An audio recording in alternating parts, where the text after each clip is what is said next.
수강생 여러분 안녕하세요. 한국철강산업발전사 강좌를 맡은 배성만입니다. 이번 강의는 10번째 강의로 1970년대 철강산업의 실태에 대해 말씀드리겠습니다. 특히 1973년 포항제철의 가동이 시작된 이후 한국철강산업의 변화 양상을 살펴보겠습니다. 주요 내용은 1970년대 지속된 포항제철의 규모 확대 과정과 그에 따른 철강업계 전반의 변화입니다. 우선 포항제철의 시설 확장부터 살펴보고 철강업계 변화에 대해 말씀드리도록 하겠습니다. 1973년은 포항제철이 가동을 시작한 때이기도 하지만 정부가 중화학공업화 선언을 하며 경제성장과 산업발전의 가속 페달을 밟은 시점이기도 합니다. 중화학공업화의 핵심적 내용은 우선 전체 산업구조에서 중화학공업의 비율을 1971년 35%에서 1981년 51%로 고도화시키고 수출구조 면에서도 중화학공업 제품의 비율을 1971년 19%에서 1981년 60% 이상으로 제고시킨다는 것입니다. 그리고 이를 통해 1980년대에는 국민소득 1000달러와 수출 100억 달러 달성을 이룩한다는 목표를 설정하였습니다. 중화학공업을 장래의 먹거리로 삼은 이상 국내 철강 수요의 증가는 예견된 현실이었습니다. 이에 대한 대책은 우선 포항제철의 설비 증설입니다. 이것은 이미 포항제철 건설 계획 당시의 계획에 포함되어 있던 것입니다. 당시 계획은 포항제철 1기 공사 103만 톤이 완성되면 이어서 2기 증설 150만 톤을 계획하고 있었습니다. 그리고 최종적으로는 500만 톤 생산 능력을 갖추는 것을 목표로 하였습니다. 그러나 1973년 정부가 추진한 중화학공업화 정책하에서 경제발전과 산업화의 속도는 더욱 빨라졌고 철강 수요 역시 비례하여 증가하고 있었습니다. 결국 1970년대 포항제철의 증설은 4기까지 진행되었고 이를 통해 총 850만 톤 생산 능력을 갖추게 되었습니다. 1980년대 초반에 진행된 4기 2차 증설공사까지 합하면 910만 톤 체제입니다. 그리고 포항제철 가동으로 선철과 조각류의 국내 공급이 원활해지면서 민간의 제강업계와 아변업체의 성장도 뚜렷해졌습니다.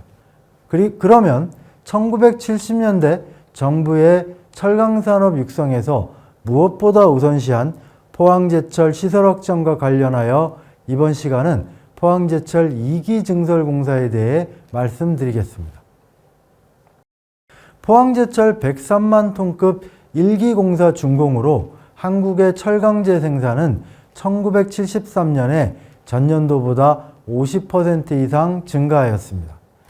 그러나 당장의 한국은 1973년에도 여전히 46만 톤 이상의 철강제를 수입하고 있었고 이후에는 철강제에 대한 수요가 이전보다 더욱 급격히 증가할 것으로 예상되어 포항제철의 확장이 절실히 요구되고 있었습니다. 예를 들어 포항제철 건설 계획에서도 중요한 역할을 했던 한국과학기술연구원, 약칭 키스트로 불립니다만 이 연구원은 포항제철 1기 설비의 가동이 시작된 1973년 6월 시점에서 국내 철강제 수요 산업의 성장을 감안한 거시적 상관 분석을 통해 철강제 수요를 전망하였습니다.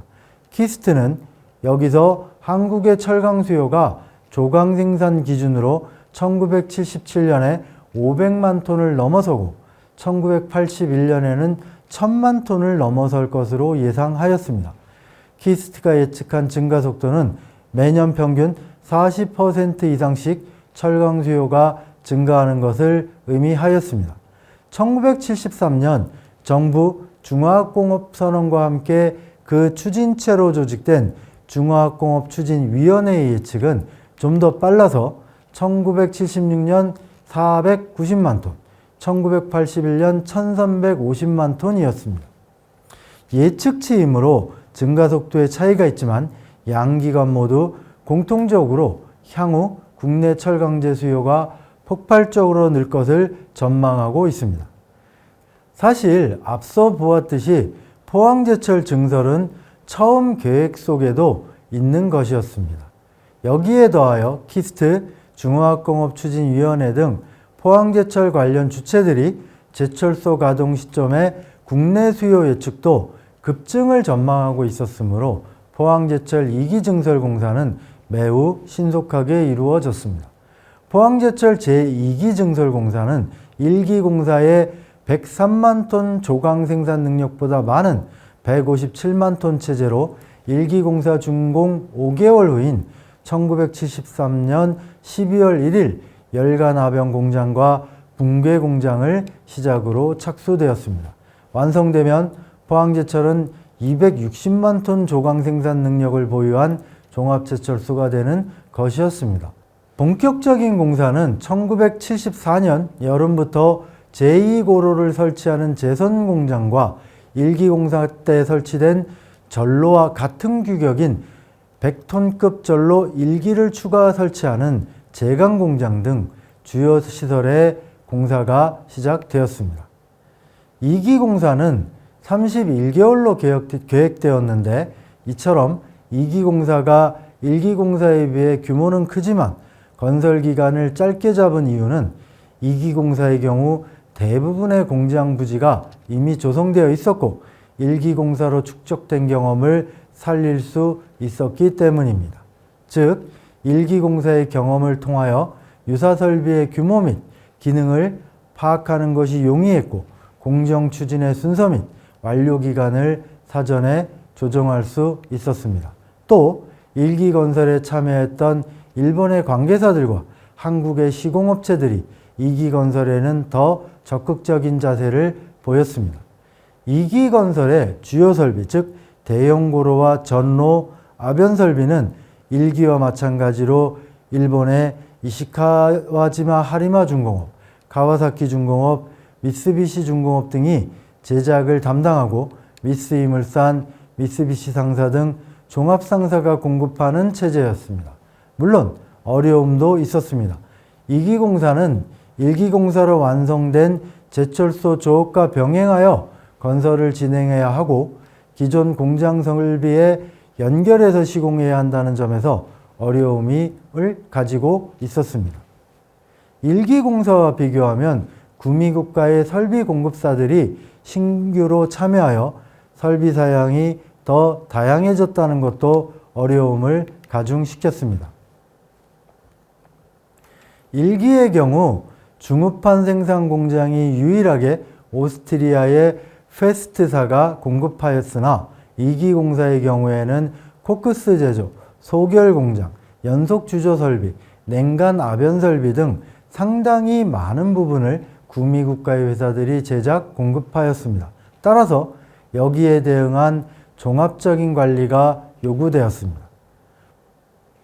포항제철은 2기 공사에 필요한 자금은 3억 2,570만 달러로 예상하였으며 그 구성은 외자가 2억 1,930만 달러, 내자가 1억 640만 달러였습니다. 외자와 내자의 구성비가 대략 6대4의 비중입니다. 외자의 조달은 여전히 일본이 1억 3,500만 달러로 절반 이상을 차지합니다. 이는 청구권 자금과 재정차관의 유리한 조건 때문입니다. 그 외에 8,430만 달러는 세계은행, 오스트리아, 소독 등에서 조달할 예정이었습니다. 내자 1억 640만 달러는 1기와 마찬가지로 정부가 전액 출자하기로 계획되었습니다.